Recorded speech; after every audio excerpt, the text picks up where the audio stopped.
A paz do Senhor, povo de Deus, eu sou o pastor Paulo Rogério, estamos aqui para mais uma síntese da lição de número 6, nesse programa abençoado, dessa TV abençoada, TV ADNP, a sua companheira.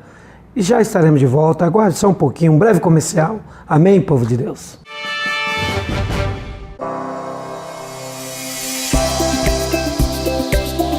Na alegria e nos desafios. No Brasil ou na imensidão do mundo. Ele está sempre com você. Porque você é único e suas conquistas também. Sapato é Rafarilo. Louvado seja o nome do Senhor. Vamos então, irmãos, à lição de número 6, a síntese dessa lição maravilhosa que tem como tema o impiedoso mundo de Lameque. Vamos aproveitar, peguei a sua lição e vamos ler conosco o texto áureo que se encontra em Gênesis capítulo 6, versículo 5. Amém? E viu o Senhor que a maldade do homem se multiplicara sobre a terra e que toda a imaginação dos pensamentos de seu coração era só má continuamente. Vamos também à verdade prática. O mundo de Lameque em nada diferia do nosso. Resistindo à graça de Deus, entregaram-se à devassidão, à violência e à resistência ao Espírito Santo. Nós também iremos aproveitar, como de costume, o objetivo geral da mesma, compreender que o mundo de Lameque em nada difere do nosso, resistindo à graça de Deus. Os objetivos específicos para cada tópico que a lição nos apresenta: explicar a maravilha que era o mundo enquanto o pecado ainda não havia degenerado as pessoas. Compreender como o pecado se espalhou pela raça humana, produzindo um mundo depravado. Explicar que o mundo depravado estava condenado à destruição. Amém?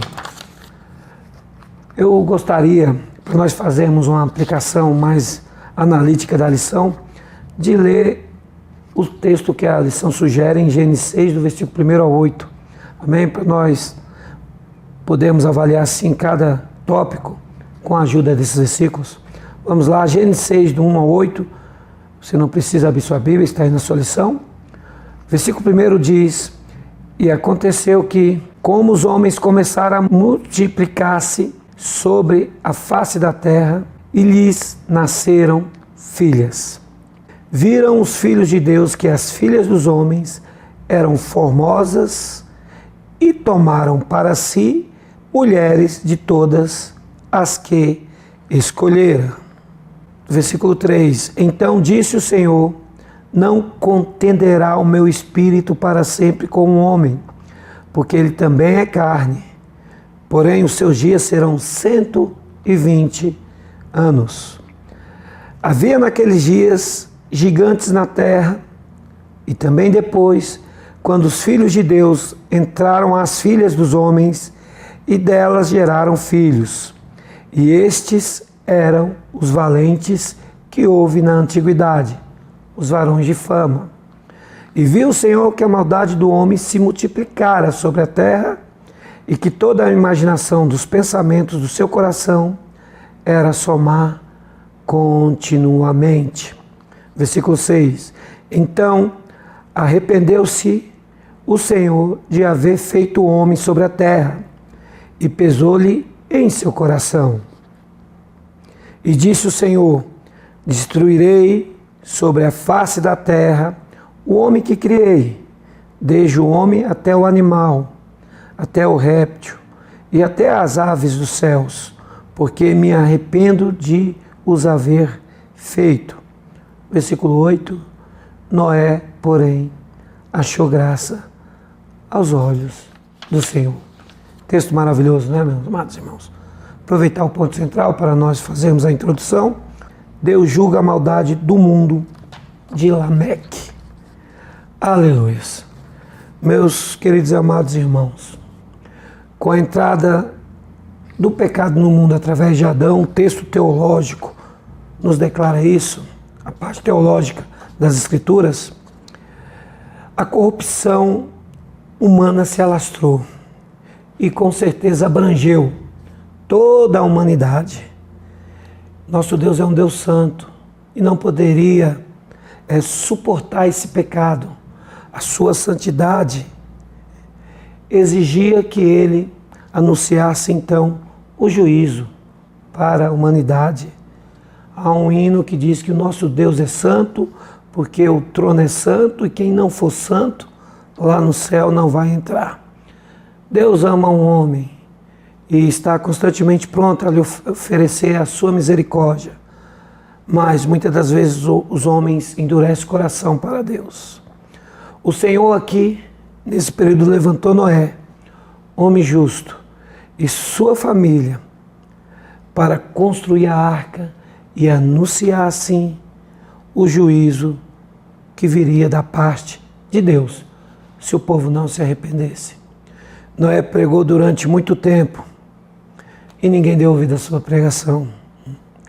Hoje também precisamos de uma forma concisa e perseverante pregar a palavra do nosso Deus, apesar da dureza de todo o coração humano. Meus amados irmãos, temos também o exemplo de Caim na lição passada, e esse erro, essa síndrome de Caim não se demorou muito também a se alastrar por toda a sua descendência e corrompeu totalmente os homens. E entra aqui em cena Lameque, o primeiro homem bígamo da história.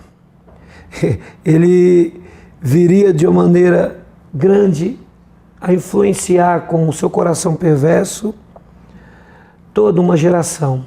Ele chegou a matar 2 pessoas e compôs um poema, uma música, qual ele canta para suas 2 esposas sobre o que ele fez. Os teólogos chamam esse poema de o poema da espada. Os pecados de Caim e Lameque, irmãos, toda a devassidão se alastrou, contaminou toda a linhagem deles, inclusive a linhagem de Sete, o homem justo diante de Deus. E não é diferente nos nossos dias. Vivemos dias muito parecidos com a geração que está aqui em foco nessa lição.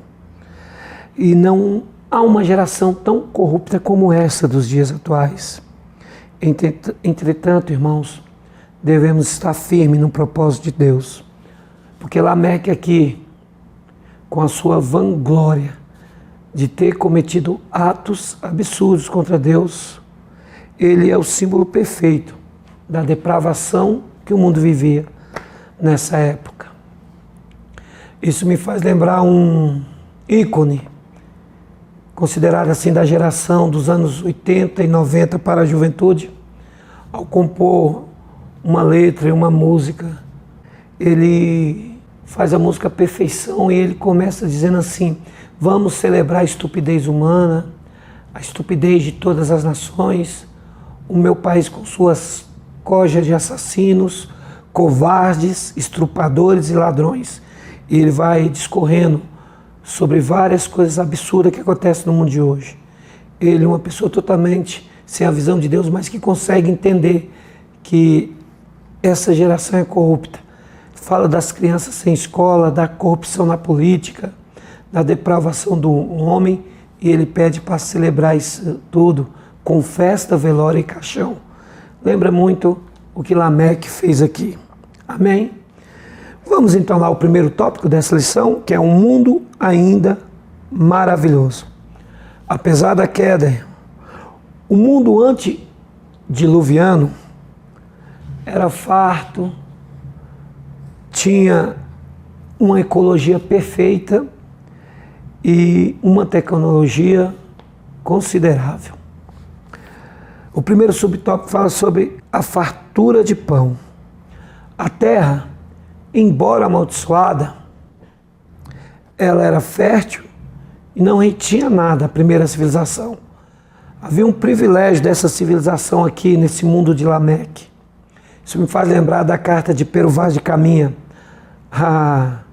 ao Império Português, quando ele se referindo ao Brasil, dizendo: eis que nessa terra tudo que se plantando não dá. Sobre a bênção da terra brasileira, assim era nesse tempo.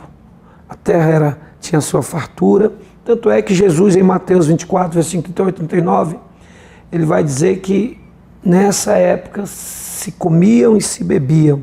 O termo dá-nos a entender que não havia limite para isso. O pão não era fracionado, não precisava ser racionado, assim como o azeite, que havia com muita abundância. E se bebia muito, o vinho não era escasso. Então você vê aquelas pessoas comendo e bebendo, com o coração totalmente ingrato para Deus, porque Deus não é reconhecido aqui. As bênçãos não são reconhecidas pelo ser humano, pela humanidade que não reconhece o abençoador. Eles se beneficiam da bênção, mas esquecem do abençoador. E nós temos que o tempo todo, irmãos, glorificar o Senhor. Paulo vai dizer em uma das suas epístolas: sede sempre grato a Deus. Amém? O segundo tópico é a saúde perfeita. Essa civilização aqui, com certeza, gozava de uma saúde perfeita. A prova disso é que muitos viveram até quase 1000 anos. Na genealogia de Adão, entra homens que viveram muitos anos, comparado com o tempo, anos que podem com certeza entrar no Guinness Book. Temos também um caso de Matusalém, pai de Lameque, que viveu 969 anos. Esse com certeza entra para o livro dos recordes.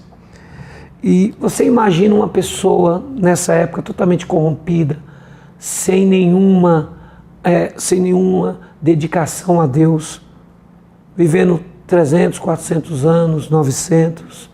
Tu imagina o currículo de pecado dessa pessoa, a lista, a folha, tantos pecados que tinha ali: adultério, prostituição, fornicação, e aos olhos de Deus isso era uma coisa totalmente abominável. A beleza perfeita, subtópico 3, se a saúde era perfeita, com certeza a beleza também acompanhava isso.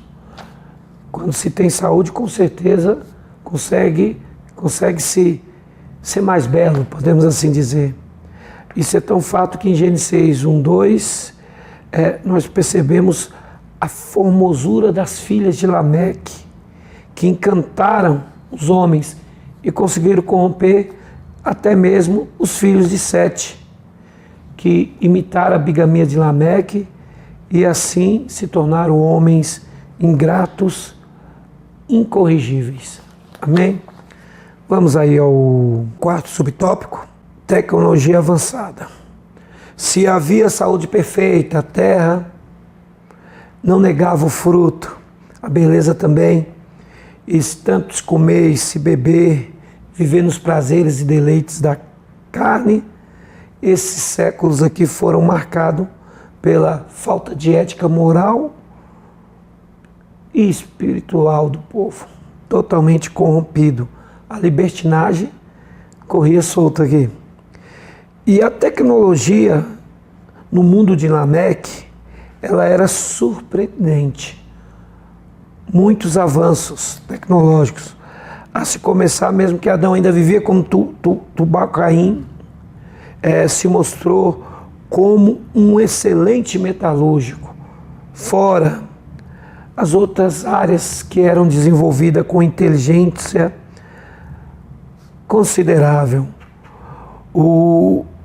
Temos aqui o filho de Lameque, que é conhecido por lidar com cobre e com ferro. Eram feitas cerâmicas.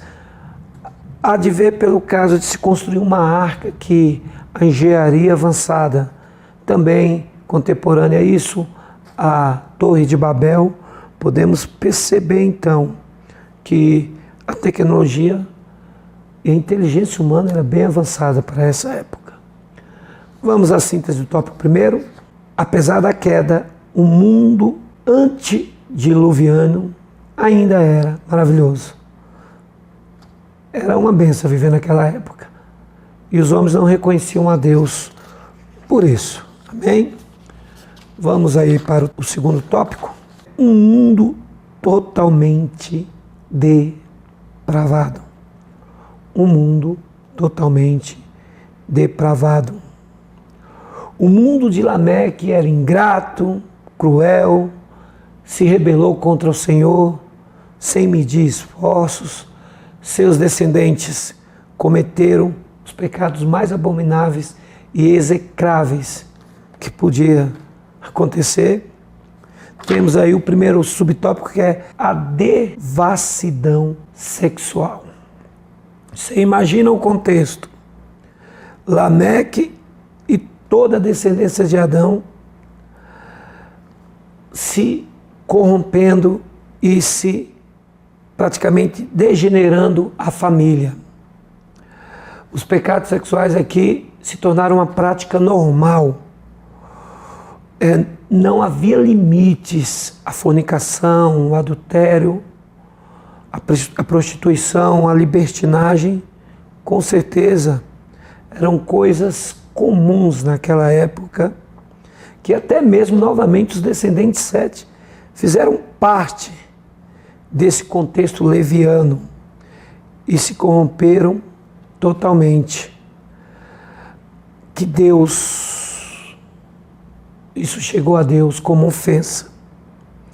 Nós vemos no capítulo 6, versículo 2 de Gênesis, que diz que viram os filhos de Deus que as filhas dos homens eram formosas e tomaram para si mulheres de todas que escolheram. Tomaram mulheres, não apenas uma.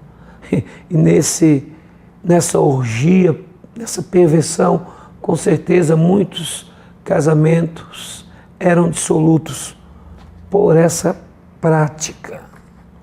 Eu acho interessante, que eu gostaria de frisar, apenas abrir um parênteses aqui, do versículo 2 do capítulo 6, que viram os filhos de Deus.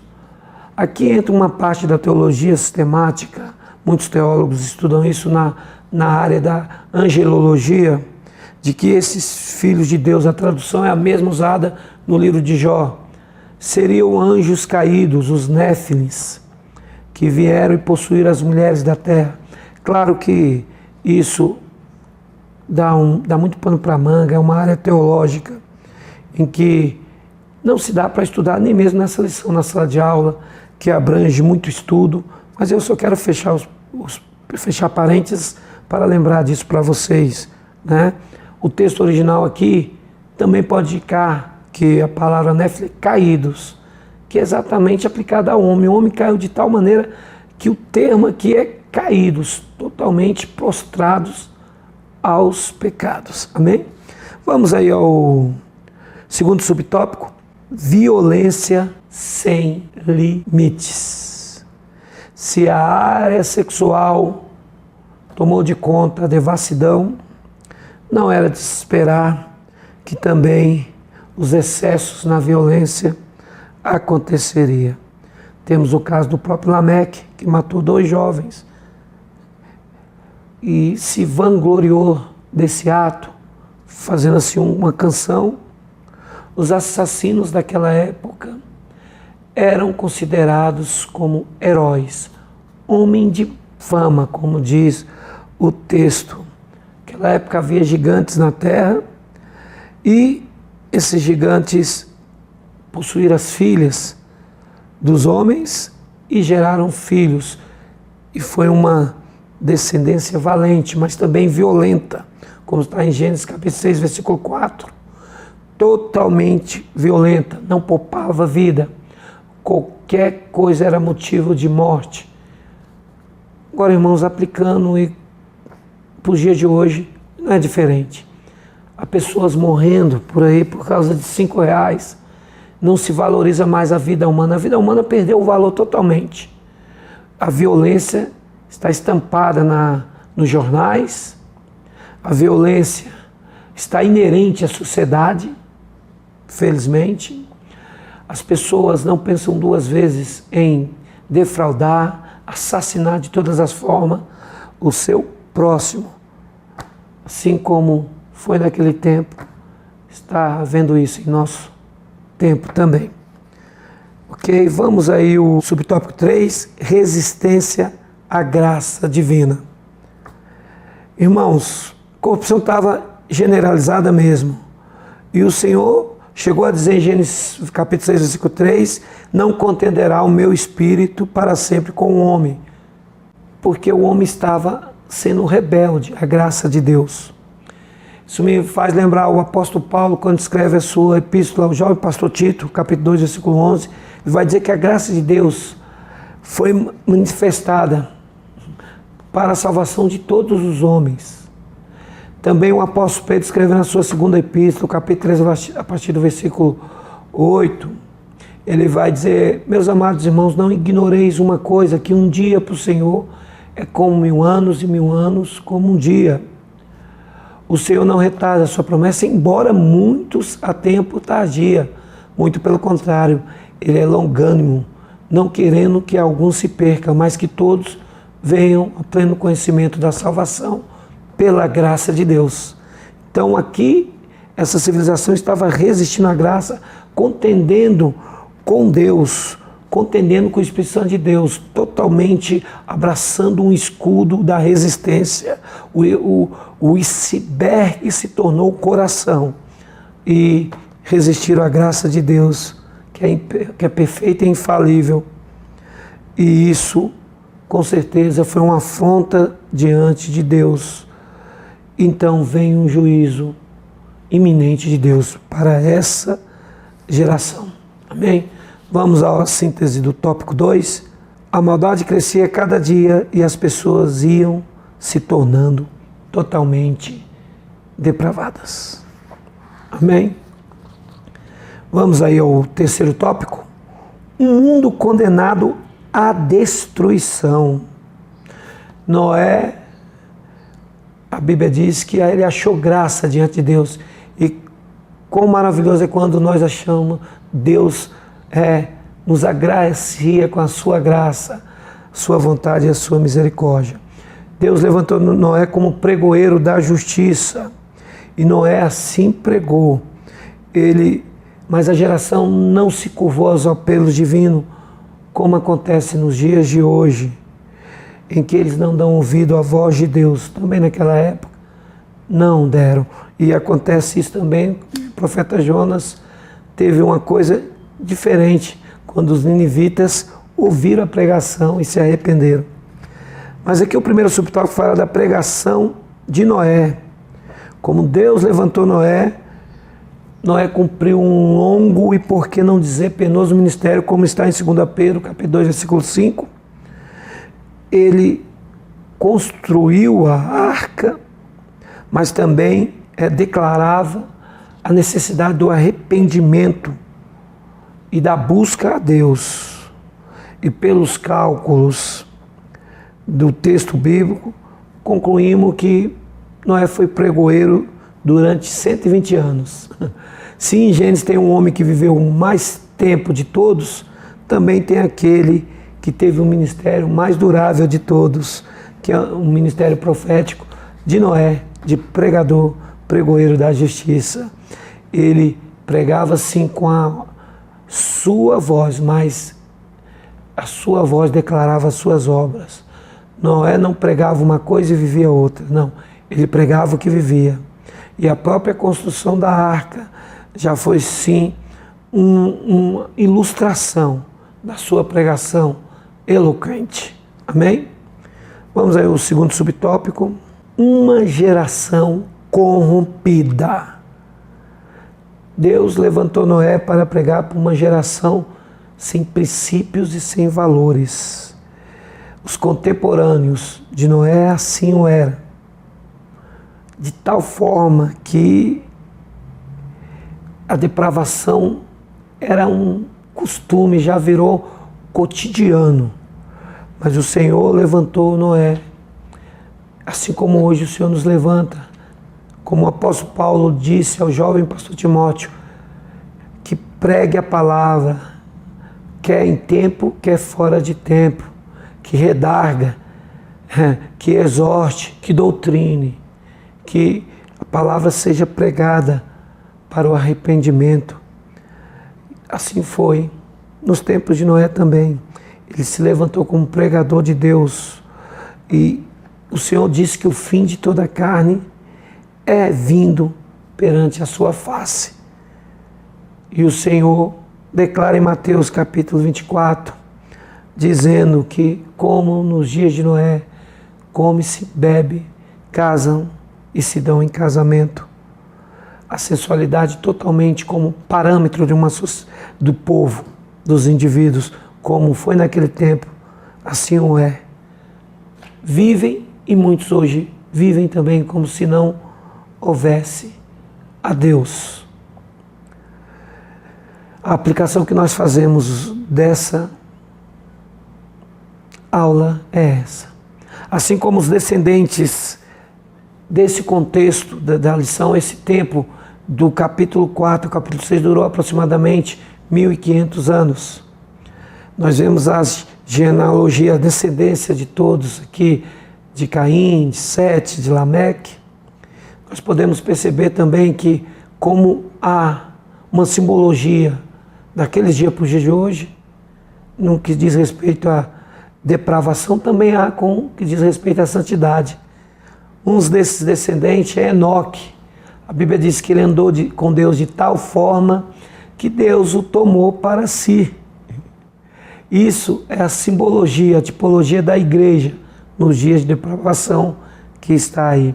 O profeta Isaías diz que esse mundo cambaleia como ébrio, mas a igreja anda com Deus, tem que andar de Deus de tal forma, prefigurando o arrebatamento, que Deus vai tomar a igreja para si. Amém? Vamos à síntese do tópico 3. O mundo de Lameque estava condenado à destruição. Totalmente condenado à destruição. E meus queridos amados, irmãos em Cristo, assim como a semelhança de Noé, que nós proclamemos com toda sinceridade, proclamemos a mensagem da cruz, a mensagem do arrebatamento, a palavra de Deus, sem medir esforços, porque essa é a nossa missão e ela não acabou. Com isso, é claro que nós vamos desafiar os poderes das trevas, mas essa é a missão da igreja, essa é a nossa missão. Como Noé foi zombado, foi escarnecido, com certeza nós também não estamos longe disso, mas temos essa missão da paz de Deus. O Senhor Jesus disse: ide por todo mundo e pregai o Evangelho a toda criatura. Quem crê e for batizado será salvo. Quem não crê já está condenado. Possamos refletir nessa lição, que possamos avaliar, analisar e aplicarmos a nossa vida. Assim como o mundo de Lameque estava corrompido, esse mundo de hoje está. Há um remanescente fiel. A igreja de Deus, santa, imaculada, anuncia a palavra do Senhor, o arrependimento. Amém. Que Deus os abençoe em Cristo Jesus. Você pode explorar mais isso na lição, que é só uma síntese, mas que a graça de Deus esteja convosco. Um beijo grande no coração, meus queridos amados irmãos, e até a próxima, em nome do Senhor Jesus. Amém.